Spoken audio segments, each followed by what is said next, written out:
Assalamualaikum warahmatullahi wabarakatuh. Sahabat Rumah Belajar, bagaimana kabarnya hari ini? Semoga selalu dalam keadaan sehat walafiat.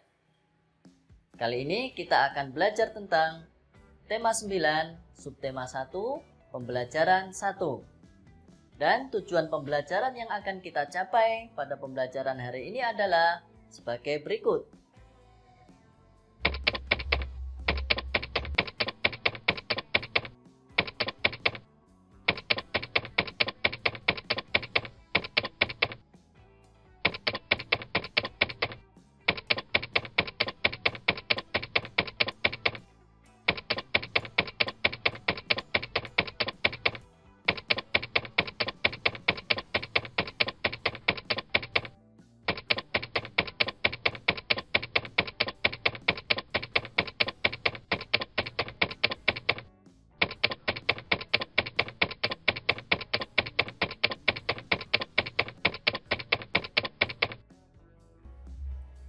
Sahabat Rumah Belajar, ketika kalian menonton televisi, mendengarkan radio, membaca koran, browsing-browsing internet, memutar YouTube di HP kalian, dan lain sebagainya, pernahkah kalian menjumpai adanya iklan?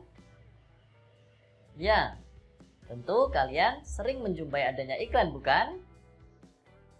Nah, sekarang silahkan kalian cermati salah satu iklan yang ada pada TV berikut ini. Nanti kalian bisa mengulang-ulang iklan tersebut agar kalian memahami satu persatu kata yang ada pada iklan tersebut. Silakan kalian cermati. Ayo minum susu dulu. Kata guruku, kita perlu nutrisi buat mikir, buat teguh untuk PR matematika, dua lagi buat main. Baru kini dengan 2 kali NPK dan Omega 6 dan Go Forty Go. Aku kan 2 kali lebih hebat. Nah, itu tadi adalah salah satu contoh iklan yang ada pada media elektronik seperti TV. Sahabat Rumah Belajar, sekarang kira-kira apa itu iklan? Iklan adalah suatu cara yang digunakan untuk menawarkan atau mempromosikan suatu barang atau jasa. Iklan sering dijumpai pada media elektronik ataupun media cetak. Sahabat Rumah Belajar, dalam iklan yang sudah ditampilkan tersebut, kalau kalian cermati, di situ ada kata nutrisi dan kata omega 6. Tahukah kalian apa arti dari kedua kata tersebut? Nah, kalau kalian tidak tahu, berarti itu merupakan kata asing bagi kalian. Nah, sekarang coba kita cari di internet dan di Kamus Besar Bahasa Indonesia secara online. Apa arti dari kedua kata tersebut?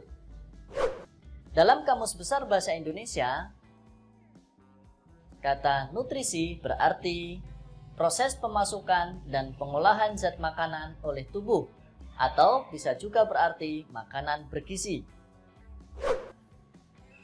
Nah, itu tadi arti kata nutrisi menurut Kamus Besar Bahasa Indonesia secara online. Sekarang coba kita cari maksud dari omega 6.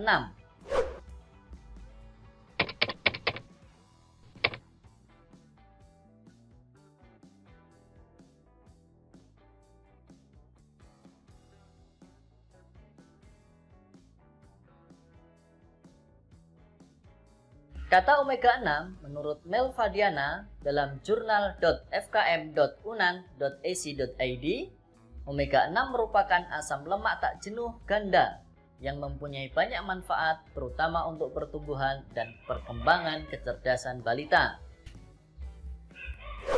Nah, sekarang sahabat Rumah Belajar sudah tahu makna dari kedua kata tersebut.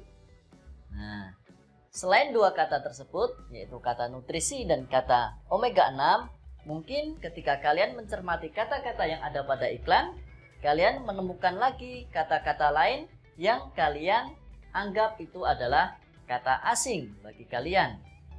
Kalau ada, silakan kalian catat di buku kalian, kemudian kalian nanti cari di internet ataupun di perpustakaan-perpustakaan untuk mengetahui makna dari kata-kata yang asing tersebut. Sahabat rumah belajar, sebagaimana yang disebutkan pada iklan susu tersebut, susu memiliki nutrien yang penting bagi pertumbuhan dan perkembangan tubuh dan otak balita. Oleh karena itu, jangan lupa minum susu ya. Nah, sahabat rumah belajar, pernahkah kalian membuat susu di rumah? Apa bahan yang digunakan? Bahan yang digunakan adalah 1 saset susu dan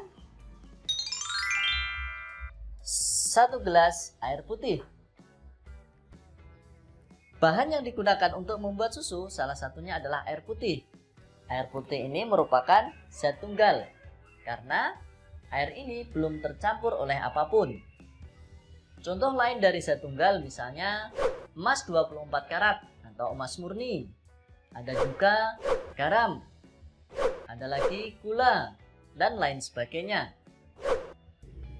Nah, sekarang kira-kira berarti apa yang dimaksud dengan zat tunggal? Definisi dari zat tunggal adalah zat yang terdiri atas materi sejenis. Sahabat rumah belajar, air yang merupakan zat tunggal ini, jika kita tambahkan dengan 1 saset susu,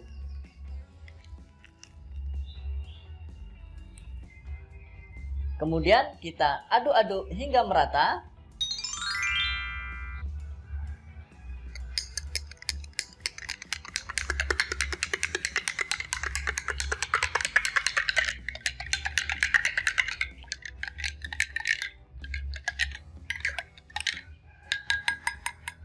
Nah, setelah diaduk hingga merata, maka ini sudah tidak bisa dibedakan lagi mana yang air, mana yang susu.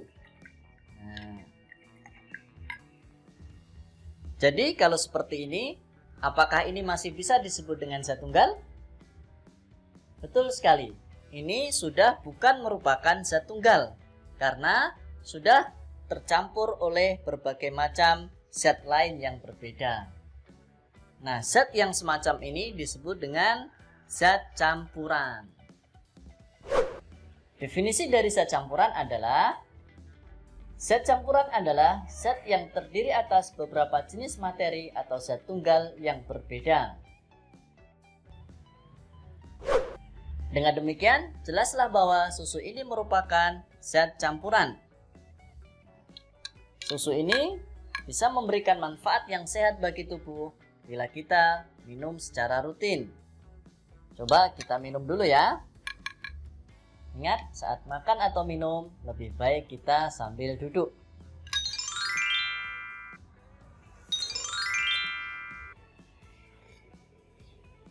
Sahabat rumah belajar, sebelum kita minum atau kita makan, kita harus berdoa dulu sesuai dengan keyakinan masing-masing. Bismillahirrahmanirrahim. Allahumma barik lana fima razaqtana wa qina adzabannar. Amin.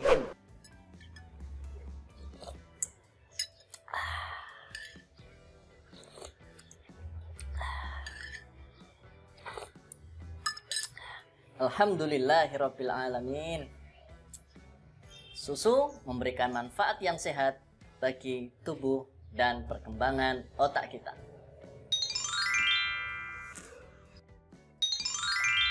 Sahabat rumah belajar, ternyata zat campuran dibedakan menjadi 2 jenis, yaitu zat campuran yang bersifat homogen dan zat campuran heterogen. Apa maksud dari kedua zat campuran tersebut? Zat campuran homogen adalah zat campuran yang penyusunnya tercampur sempurna. Pada campuran homogen, zat penyusunnya tidak dapat dibedakan.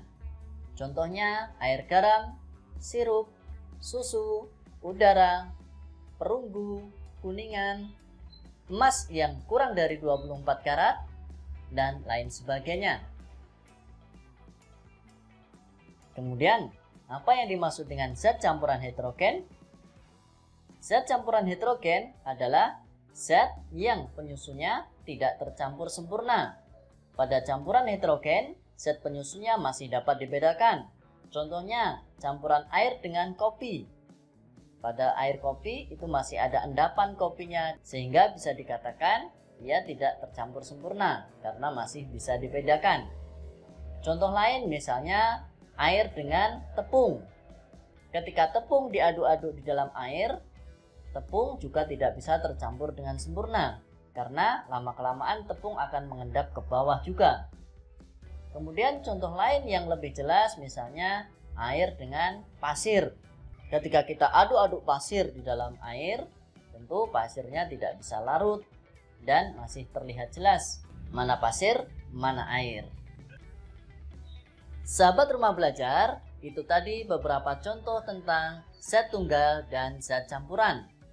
Untuk lebih memahami tentang kedua jenis zat tersebut, sahabat Rumah Belajar bisa mencari referensi-referensi tambahan baik di internet ataupun di buku-buku perpustakaan.